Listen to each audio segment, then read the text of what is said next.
Hey, friendo, Steve here. And Larson. And welcome back to Going In Raw, the only pro wrestling podcast you need to be listening to right here at youtube.com/Steve and Larson. Available wherever podcasts can be found. And, of course, taped live at twitch.tv/Steve and Larson. Today's episode, we got more on Vince's NXT takeover. We've got some info on WWE Japan and its future. And some notes from Tony Khan's All Out Media call. Before we get started, though, do us a favor. Hit that thumbs up button if you're watching us on YouTube. Hit that subscribe button. And if you're listening to this in the audio realm, do us a favor. Leave us a rating, review, or a comment. It really does help grow Going In Raw. We'd very much appreciate it.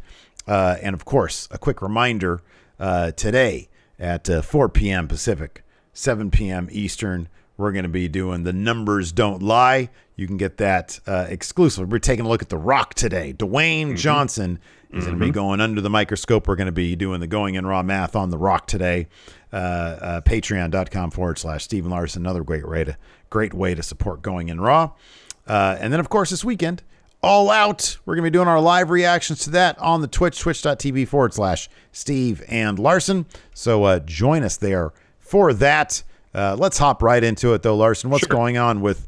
What's the latest on this whole Vince McMahon is absorbing NXT into his routine of stuff that he does? Yeah.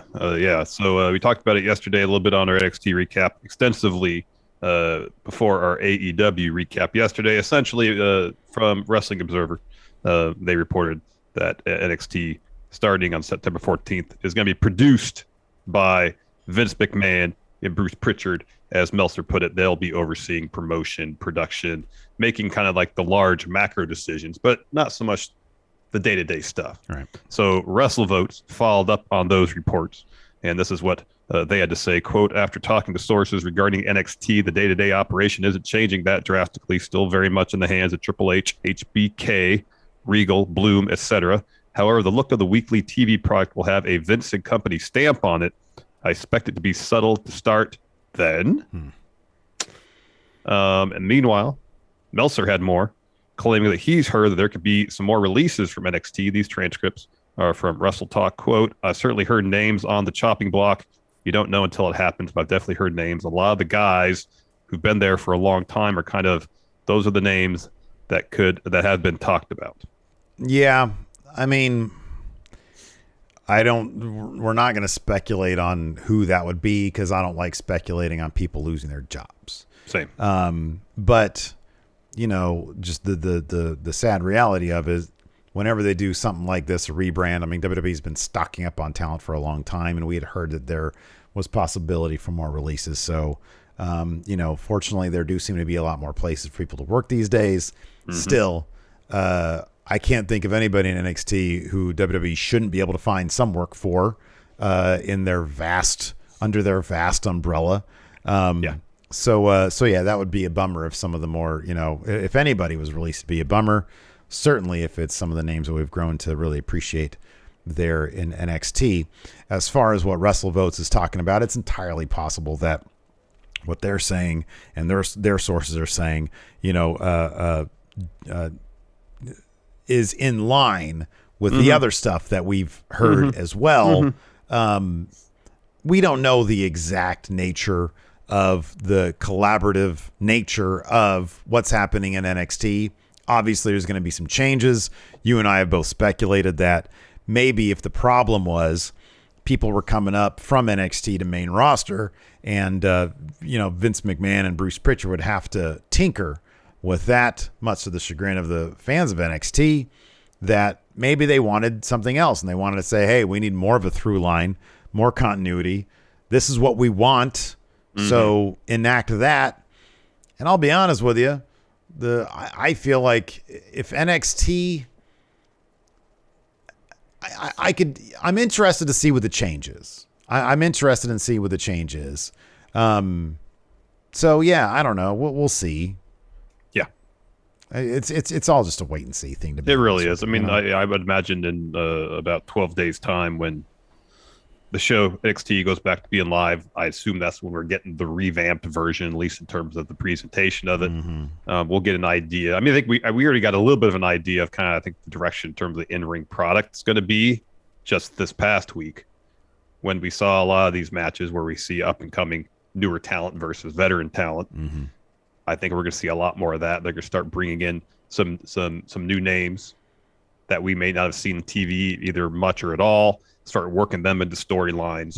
And from there, you know, who knows what's going to happen after that. You know, we've speculated or talked about in the past, you know, if NXT is going to be this certain thing, what that means for people who have been around for a while. You know, we don't want to, again, speculate on anybody losing the job because we don't want that to happen. But, you know, it depends on how far Vince and Bruce are willing to push their particular vision of NXT and whether it's an all or nothing proposition from their standpoint. Like, I'd be shocked if they didn't keep some names obviously around. I mean, you want to keep everybody at NXT because the roster's talented. Yeah, sure. But if Bruce and Vince have a very particular idea of what they want NXT to be, nonetheless, there are some people in NXT now who may not fit that vision. You think they'd want to keep around for another reason. They could help the transition from what it is to what they want it to be and help some of these newer wrestlers along, you know? I can't think of anybody they wouldn't want, you know, behind the scenes helping them out. But, you know, that all sort of lines up with a number of factors. But yeah, it'll be, I guess the really interesting thing is going to be, what is NXT going to look like September 14th? And when is it going to look like September 14th of 2022? You know, it's like, how much is the Vince and Bruce, how much is it going to be the Vince and Bruce show day one versus a year from now? Or are they just going to keep on sort of gobbling them up to the point where, you know, HBK, Triple H, Regal, Bloom, they're not going to be as featured behind the scenes? It's all, you know, yet to be decided and yet to be figured out. There are, look, as we've known, as many people have admitted over the decades, power struggles happen behind the scenes all the time. And it is one of the more fascinating aspects of you know, covering WWE stuff. It's very interesting when this stuff plays out. So it'll, you know, similarly be interesting to see how it works out over the first year of the new NXT. Definitely. So this is kind of interesting about WWE Japan. According to GameBiz, WWE Japan has shut its doors. What is GameBiz? I apologize. It's a website from Japan. Okay.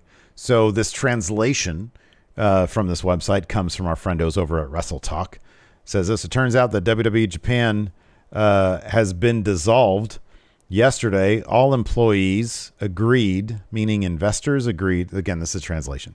It was revealed in the public notice of dissolution published in the government bulletin dated today. It is a Japanese corporation established by the American Professional Wrestling Organization, WWE. It was running the Japan tournament, but the WWE Live Japan schedule for July 2nd to 4th this year was canceled. Okay. So I clicked on the link to the story from Wrestle Talk, and you just do the Google Translate, and that's what pops up. So okay, that makes sense. It's a Google translation. You know, as we've seen in the past, some of the subtleties are lost. Yeah, sure. And are lost in translation sometimes. So, you know, whether this accurately describes what's going on. This could just be like, you know, they're not going to tour over there and had scheduled a tour over there, and that's not going to happen now due to obvious issues going on in the world right now. Yep. Or it could mean something as drastic as they had planned an NXT Japan and now they're not. we just evidently they're not doing some business in Japan. Maybe they'll do other business in Japan. Speaking of doing business, All Out's going to be doing a lot of business this coming weekend, and we had a listen in on the Tony Khan All Out media call. Yeah, and Larson, did you ask any questions on this media call? I did. I listened. I did not speak. I just listened. Okay. Next time we got to ask a question. Hey, this is Steve from Going in Raw. Sure. Yes, Steve, go ahead. Thank you, Tony. Can I call you TK? He seems pretty laid back, so I wouldn't be surprised if he'd be cool with that. Okay. My question is this. I don't know. My question is this. You got to have the question ready. Come on. Well, think about your question. We'll get Big back Show, to this. yay or nay? What a terrible question. Awful question. Anyways, what did he talk about on this media? There were some solid questions. One of the more interesting ones is he asked about Dark and Elevation being shot. I think there's reports earlier about some AEW content, not Dynamite and Rampage, obviously, being shot at Universal Studios in Orlando. Talked about that. He said his inspiration for doing that in a studio setting was WCW Worldwide. Oh yeah. And he says the shooting schedule will be Elevation will continue to be shot prior to Dynamite. Okay. And when he can shoot Dark prior to Rampage, when Rampage is live, he will. But obviously on days when they're doing Elevation, Dynamite, and Rampage all the same day, there's only so many hours. He can't do Dark. Those are the weeks where Dark will be shot at Universal Studios. Okay. So not every episode of Dark will be from Universal Studios. That's kind of be, if it's not shot on location, whatever venue they're at, then it'll be at Universal Studios. So he clarified that. He's asked about bringing in some trios titles. Says he's into it. Says there's a lot going on right now, but as the company grows, he's thought about other championships he wants to bring in, including the trios title. Mm-hmm. He's asked whether AEW is ahead of his projections when he started the company. He said, obviously, yes. They got a TV extension 4 months after their debut. Company's hitting all-time high on ratings. Things have fallen into place faster than he expected. He was really clear to point out that there's a general uptick in wrestling, and that's good for wrestlers. It's good for wrestling companies. It's also good for wrestling media. Yeah, it's us. Because if there's more interest in wrestling, it benefits everybody. Yeah. He's asked about doing shows internationally and out here on the West Coast.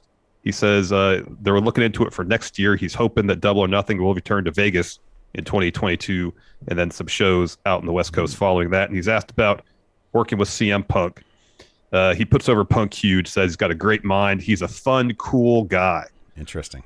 And he kind of segues from that about how Punk has a great wrestling mind. So he's brought a bunch of ideas to the table. Great person to collaborate with. But then he talks about how no one at AEW has outright creative control. Mm-hmm, yeah. And he goes on and says, I don't know how WCW dealt with that situation.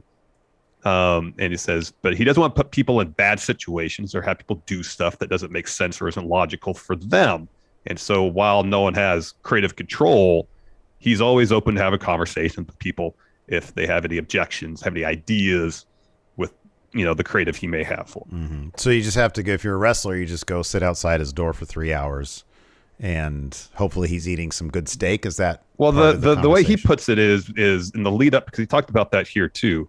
In the lead up to when Dynamite goes live, it sounds like he's going out and producing, like the pre-tape stuff before the show goes live. He talked about this within the context of Dark and why he can't always sit, like at production during Dark, because he's doing all the pre-tapes for Dynamite. So it sounds like he's not holed up in his office all day. Yeah. Doing this and that. He's out there doing the things like Vince used to do. We used to see Vince do these things, like in the 90s. Direct stuff, he was the one. He was the one producing the pre-tapes. Yeah. So he's doing that stuff. He'd have to direct the Warrior apologies. Yes. Yes. To families. And so he seems more approachable in that sense. Mm-hmm, he was talking about sitting next to CM Punk in the production truck, Mm-hmm, yeah. Putting stuff together for the show. So that's cool.